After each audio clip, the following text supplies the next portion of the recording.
I just don't know what to do. Everything feels so uncertain right now.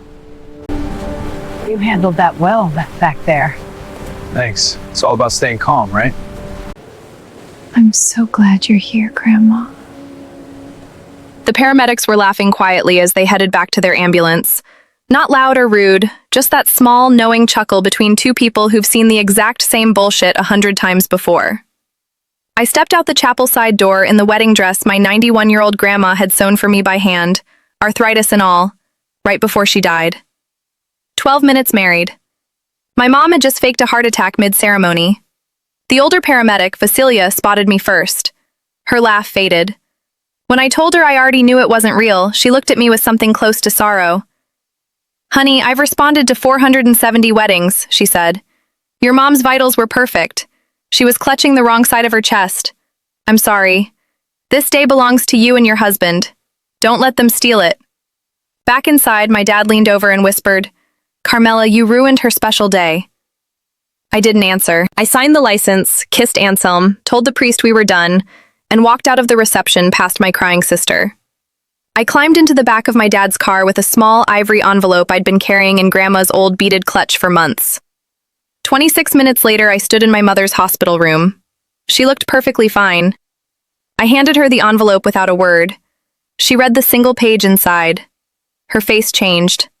That was the moment I finally took my day back. Before I do, hit subscribe. And tell me one thing in the comments. Tell me about the kind of preparation you have been quietly doing for years that nobody in your family knows about. Tell me what the preparation is for. Tell me whether you have used it yet or whether you are still waiting. I read every comment. Now let me take you back to the year I was 28, because the year is when the envelope first started being prepared. My name is Carmela Dukas. I am 34 years old. I am an environmental hydrologist. I work for a small consulting firm that handles water quality assessments for rural communities in the Pacific Northwest. I have spent the last 9 years of my career walking small creeks and waders, taking small bottled samples of water, and writing small, careful reports about what the water in the creeks had been doing over the previous decades. The work has been useful for what I am about to tell you. The work has taught me over and over that the most important changes in a watershed happen slowly, underground, in ways you cannot see until you have been measuring for a long time. The work has been the foundation of everything else I have learned in my life. I want to tell you about my mother. My mother is Petra Dukas. She is 67 years old. She is, by every observable metric, a charming woman. She has been a charming woman my entire life. The charm has been the surface. The charm has been the thing that has made most people in our small Oregon town love her. The charm has been the reason she had been able to open and operate, for 26 years, a small antique and vintage textile shop on the main street of our town, which had been called Petra's Treasures, and which had been the central enterprise of her adult life. What I had not known, until I had been 28 years old, was that my mother had also been, in private, a particular kind of woman who needed her two daughters to occupy specific roles in order for her to feel like the kind of mother she had been pretending to be in public. Sorla, my younger sister, had been the role of the daughter who was constantly being elevated. I had been the role of the daughter who was constantly being managed.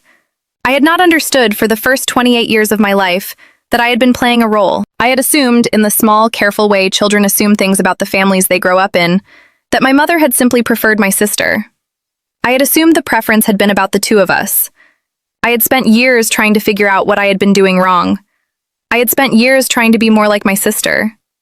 I had spent years failing. What had finally made me understand had been a small comment my grandmother on my father's side had made when I had been 28 and had been sitting at her kitchen table, the year before she had died, while she had been working on the small lace trim of the wedding dress she had been making for a wedding I had not yet been planning. She had been quiet for a long moment. Then she had said, in her careful old woman's voice, "Carmela, your mother is not preferring your sister. Your mother is using your sister. The day you are old enough to see the difference is the day the rest of your life will start. I hope it is soon. I am sorry I have not said this to you before. I should have. I have been afraid to. I am old now. I am not afraid anymore. Please listen." I had listened. I had asked her what she meant. She had told me slowly over the course of an afternoon what she had been watching my mother do for 30 years. She had told me my mother had a particular pattern. The pattern had been the active elevation of one daughter at the cost of the other, in a way that had kept both of us off balance. Sorla had been the favored one. Surla had also been, in my grandmother's analysis, the one being damaged the most because Surla had been raised to believe that the favoring had been earned and that she had been a particular kind of remarkable daughter. I had been the unfavored one.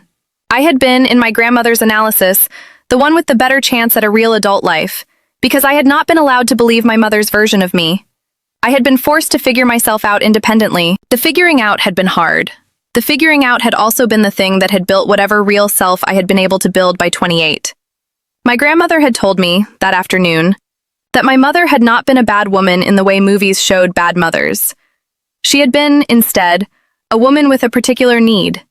The need had been to occupy the center of attention in any room she was in. The need had been so consistent and so unconscious and so deep that she had organized her entire family around its satisfaction. She had needed my sister to be exceptional, so that my sister's exceptionalism could reflect onto her. She had needed me to be unexceptional, so that I would not compete for the reflection. She had needed my father to be passive, so that he would not redirect the reflection toward himself. She had built the family that had let her have what she had needed. The building had not been malicious. The building had been the small, constant work of a woman who could not have known, in any conscious way, that she had been doing it. I had been 28. I had been listening to my grandmother across her small kitchen table. I had been understanding for the first time what I had been growing up inside. My grandmother had also told me that afternoon something I had not been ready to hear yet. She had told me that the worst moment of my mother's pattern was likely to be the moment when I, the unfavored daughter, finally had something good happen to me. She had told me my mother would not be able to tolerate that moment. My mother would have to interrupt it. The interruption would not be conscious. The interruption would be, however, unavoidable. My grandmother had told me to prepare for it. She had told me to not be surprised when it came. She had told me to have a plan. I had not had a plan that afternoon. I had not been engaged. I had not been graduating from anything. I had not been being recognized for anything. The interruption my grandmother had been describing had been hypothetical. I had taken her advice in the abstract way you take advice that does not yet seem relevant to your actual life. 3 weeks later, I had run into a small piece of information that had eventually become the foundation of the envelope I had been carrying at the wedding. I want to tell you what the information had been. My mother's antique shop, Petra's Treasures, had been in financial trouble. I had not known how bad. I had found out about it because my mother had asked my father, in a phone call I had overheard during a weekend visit, to co-sign a second business loan. My father had told her he had been worried. My mother had told him she had been fine, that she had been just having a small cash flow gap, and that the loan would carry her through the season. I had been 28. I had been making, at the time, a modest salary as a junior hydrologist. I had not been wealthy. I had been, however, careful with my money. I had been single. I had been living in a small apartment. I had been saving aggressively for reasons I had not been entirely clear on. The reasons had become clear to me that weekend. I had decided I was going to figure out what was happening with my mother's shop. I had spent the next several months quietly investigating. I had used my professional skills, which were the skills of a person who knew how to find slow patterns in records that were not initially designed to reveal them. I had searched public records. I had used my friendships to ask small, careful questions of the women who had been working at my mother's bank, at the small accounting firm that had been doing her books, at the regional supplier of antique textiles that had been her largest vendor. I had compiled, over the course of about a year, a clear picture of what had been happening. The picture had been that my mother had been running her shop into the ground. She had not been a good businesswoman. She had been a good curator and a charming presence. She had been a poor manager of money. She had been borrowing more than she had been able to repay. She had been hiding the borrowing from my father. She had been, in the small, slow way some people hide things from their spouses for years, building a financial hole she was eventually going to fall into. I had been 29 when I had finished my investigation. I had been sitting in my small apartment one evening, with the small folder of documentation in front of me, and I had been trying to decide what to do with what I had learned. I had decided to do something my grandmother would have understood. I had decided to start buying up my mother's debts. I had set up a small holding company in Delaware. I had named the company Sweet Gum Holdings, after a tree that had stood behind my grandmother's small house for 40 years, and that had been the tree we had buried her ashes under when she had died the year I had been 29. The holding company had a small mailing address in Wilmington. The holding company had a small bank account in Memphis. The The holding company had been registered with my name on the LLC paperwork in a way that had not been searchable through any of the casual lookups my mother would have known how to do. I had retained a small commercial lawyer in Memphis named Mr. Bennett Krasnow. Mr. Krasnow had been a friend of a friend. He had been in his late 50s. He had specialized in small commercial transactions in the lower middle market. He had agreed to handle the work on a retainer that I had been able to afford because I had been single, had not been spending money on luxuries, and had been saving aggressively. Over the next 5 years, Sweet Gum Holdings had quietly purchased, one at a time, every outstanding loan against my mother's shop. The first loan had been the original small business loan from the regional bank. We had bought it for 70 cents on the dollar in 2019. The second had been a smaller personal loan my mother had taken out from a private lender in 2020 to cover payroll. We had bought it for 80 cents on the dollar. The third had been a line of credit she had been carrying with a regional supplier, which we had structured as a debt purchase in 2022.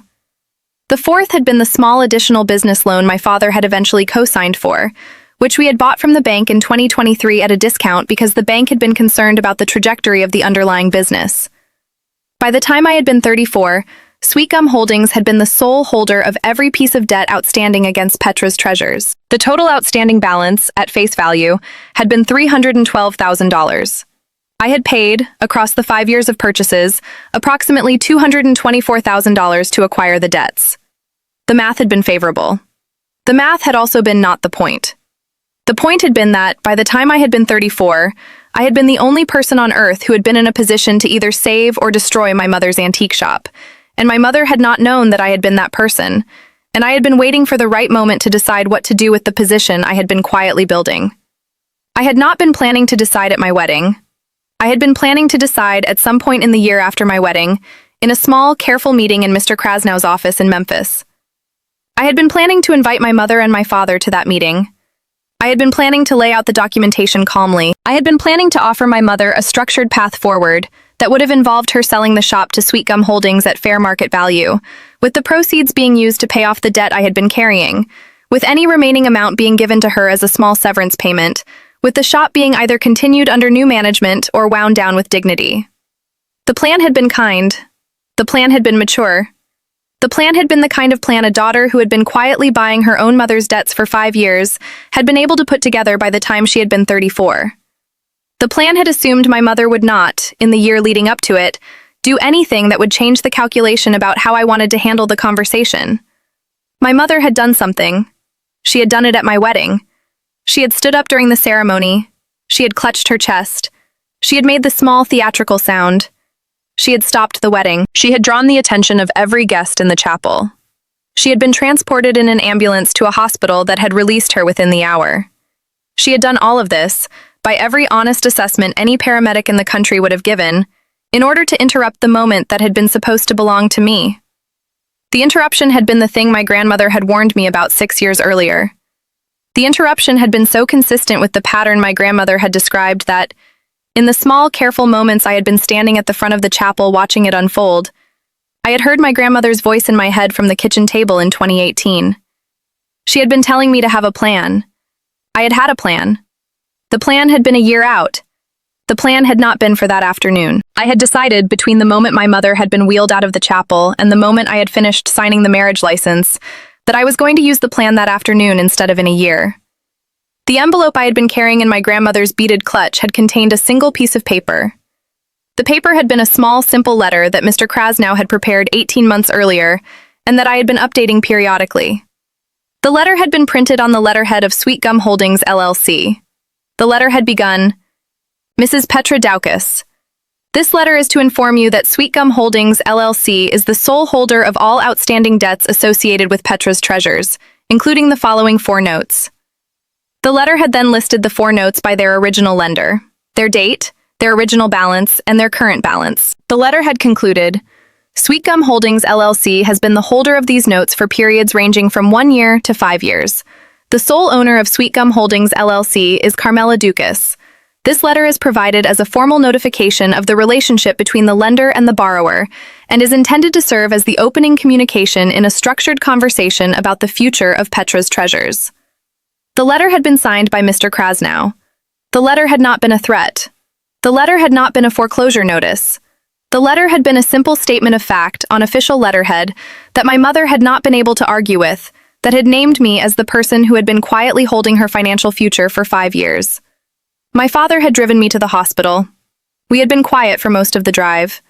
We had finally, about 10 minutes in, started to speak. I want to tell you what my father had said in the car, because the conversation in the car had been the conversation he and I had not been able to have for 46 years.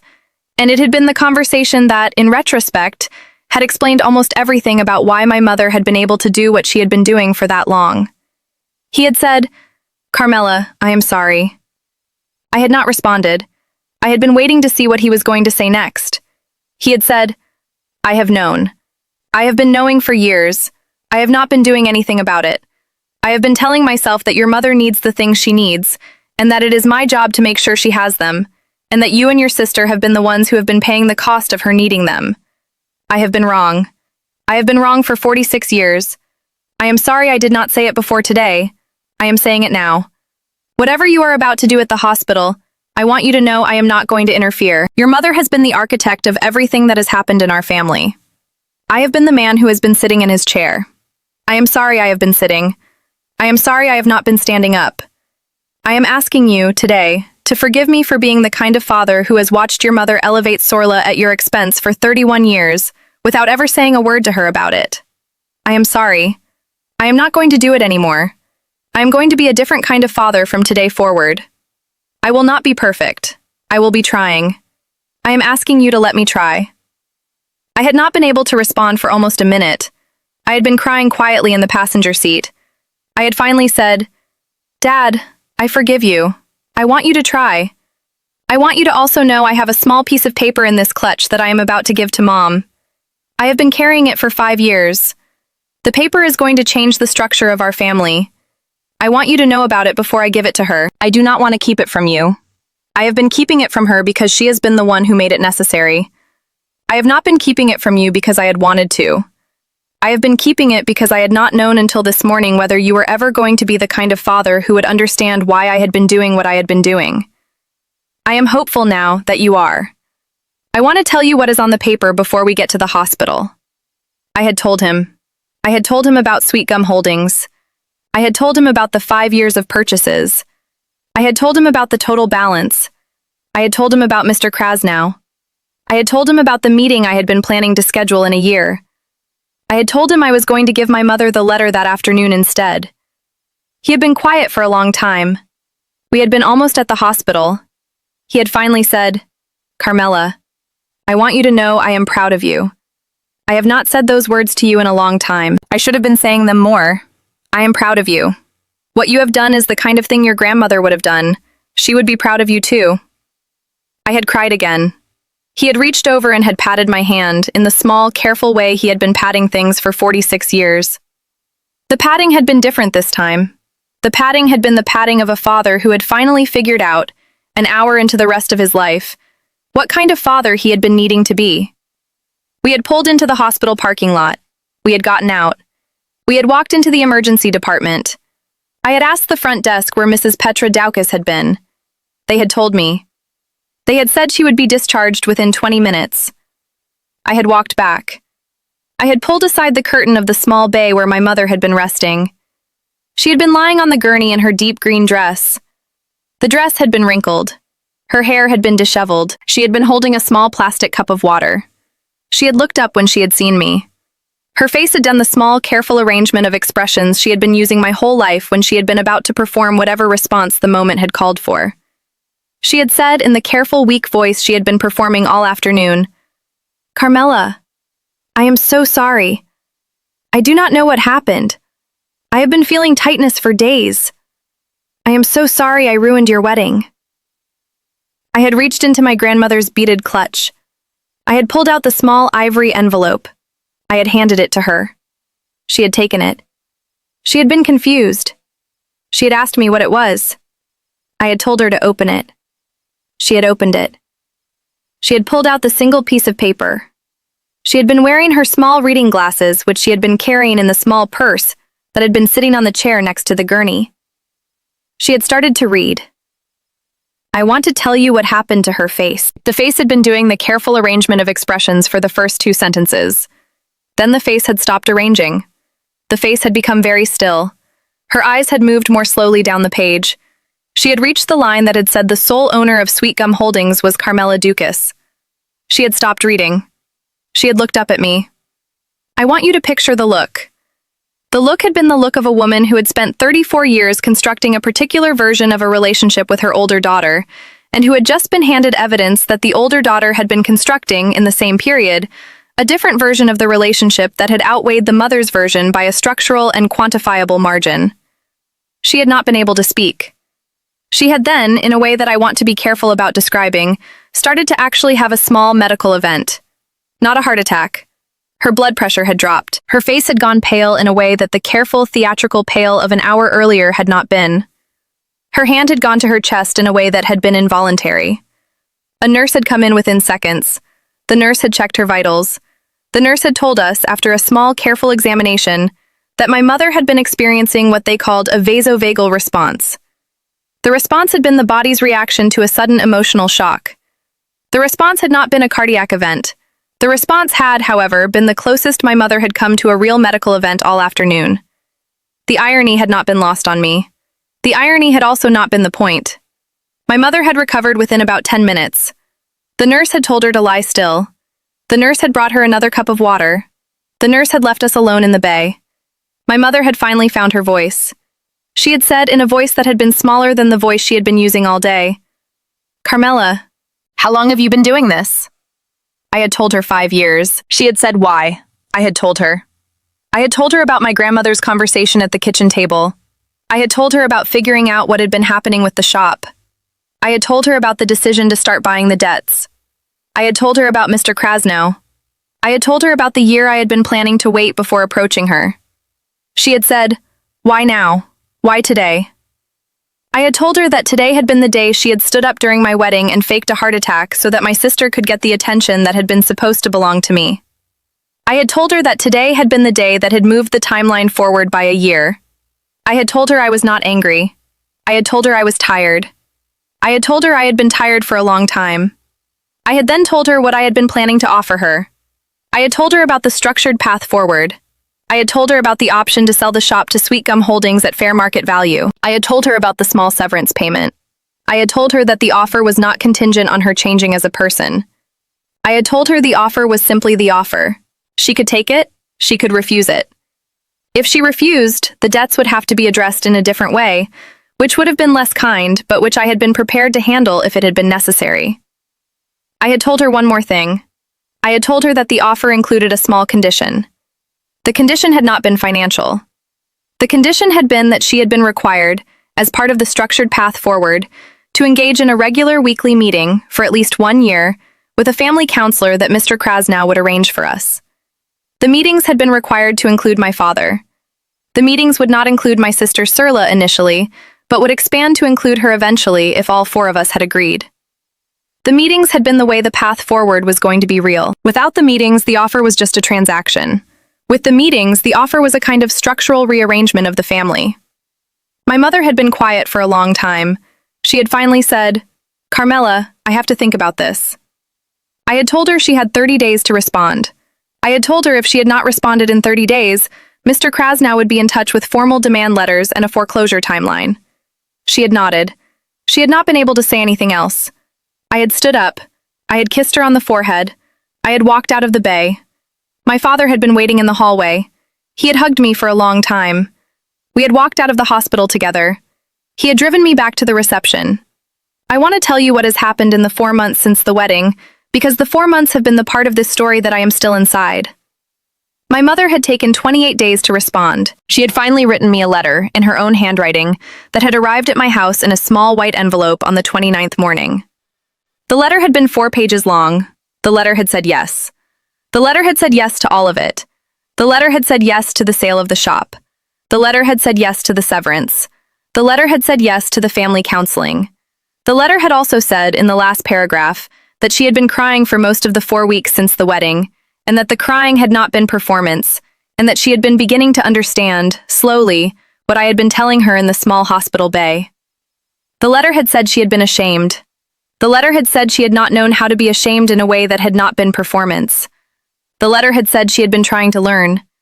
The shop has been in the process of being sold. The buyer has been a small consortium of women in our town who had been wanting to open a community-supported textile collective for years. They had been delighted. The transition has been clean. My mother has been working there part-time for the new owners, in a kind of consulting role, for the next 6 months. After that, she will be retired.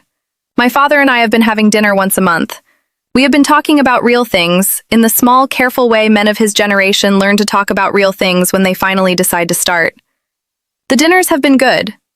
The dinners have been the foundation of whatever relationship he and I are going to have for the rest of his life. He is 69.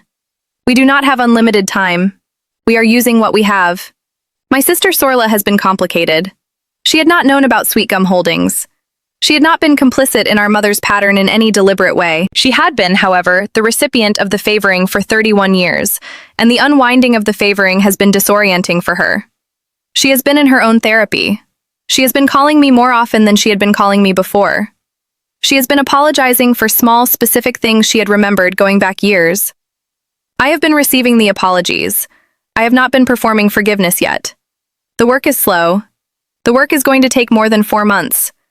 My husband Anselm has been steady. He had not known about Sweet Gum Holdings before the wedding.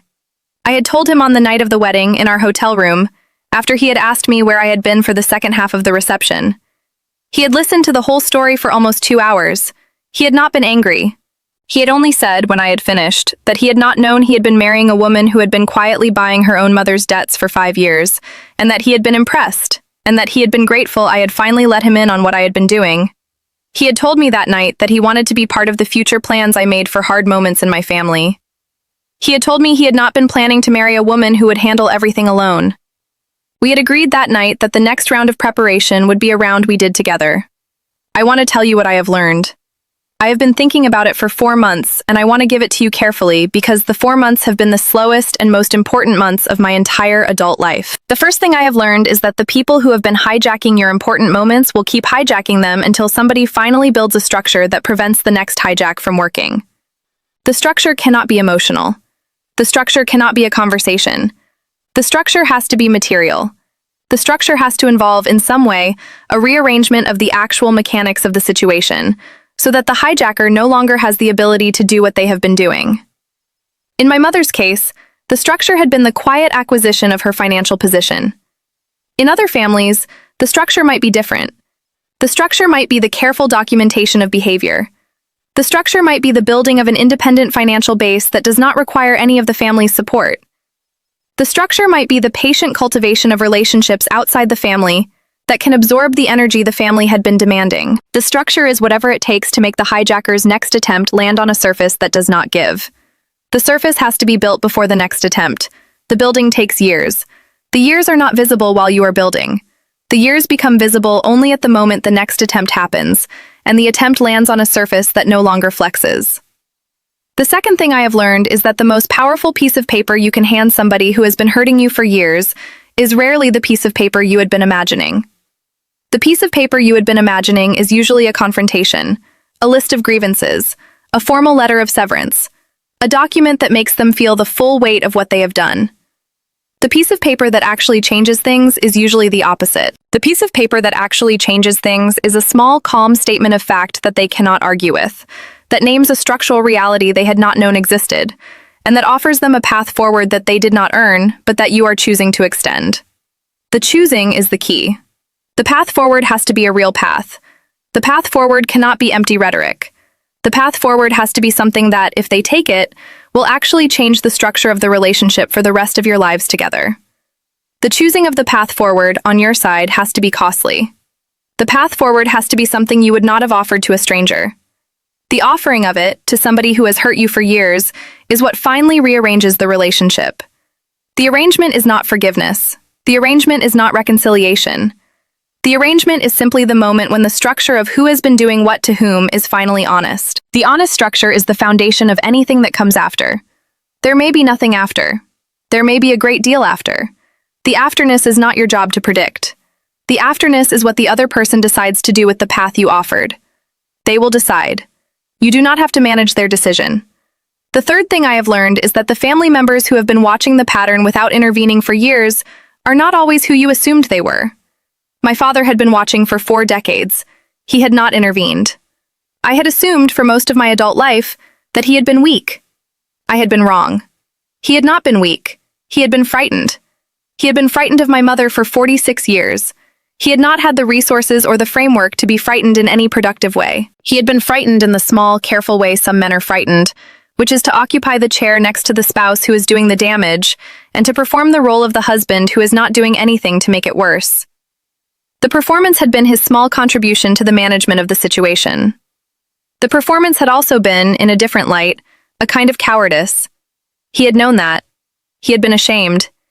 He had not been able to say so until I had given him the moment in the car, on the way to the hospital, when the structure had finally shifted enough that he had been able to say what he had been needing to say for 46 years.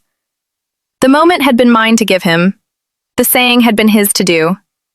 The combination had been what had finally let us begin to be father and daughter, in the way we had not been allowed to be. If you have a family member who has been quietly tolerating the worst behavior in your family for years, please consider that they may be more frightened than they are weak, and that they may have been waiting for somebody else to build the structure that would let them finally speak.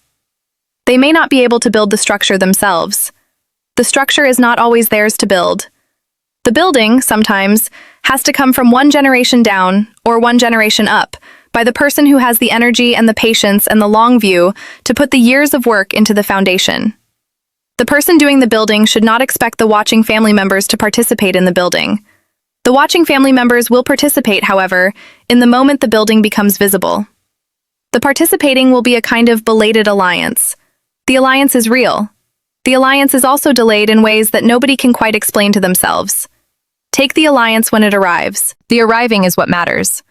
The fourth thing I have learned, and the last one I want to give to you tonight, is that the moment you finally hand somebody the piece of paper you have been preparing for years is almost never the moment you had been imagining. You had been imagining a grand confrontation, with all of the relevant family members in a room, with the documentation laid out on a table, with the catharsis happening publicly in front of an audience that would finally confirm what you had been seeing. The actual moment, when it comes, is almost always quieter. The actual moment is in a small hospital bay, with a single overhead light, with your mother lying on a gurney in a wrinkled dress, with no audience, with no catharsis, with only the quiet exchange between two people who have finally arrived at the conversation they should have been having for 30 years. The lack of audience is the gift. The lack of catharsis is the gift. The quietness is the gift. The thing you had been preparing for years finally happens, and it happens without fanfare, and it happens in front of nobody, and the small, private nature of the moment is what makes it real. The grand public confrontation is what people imagine. The small, quiet exchange is what actually does the work. If you have been preparing the piece of paper, please be ready to deliver it in a small room with no audience. The small room is where the real work gets done. The audience would have only made the work harder. The lack of audience is the structure that lets the recipient actually receive what you have been preparing. The receiving is the point. The audience would have made the receiving impossible. The small room is the room where the change happens. You will know the small room when you walk into it. The small room will be quieter than you had been expecting. The smallness is the gift. I want to ask you something before you go. Tell me in the comments about the piece of paper you have been preparing for somebody in your family. Tell me how long you have been preparing it. Tell me what is on the paper. Tell me whether you have a plan for the small, quiet room where you are going to hand it to them, or whether you have been imagining a grand public confrontation that is unlikely to happen. Tell me what you have been doing to build the structure that the paper is going to land on. Tell me whether the structure is ready. The structure is the thing. The paper is just the moment when the structure becomes visible. The building of the structure is what makes the paper matter. Tell me yours. I will be reading every single comment. I will see you in the next one.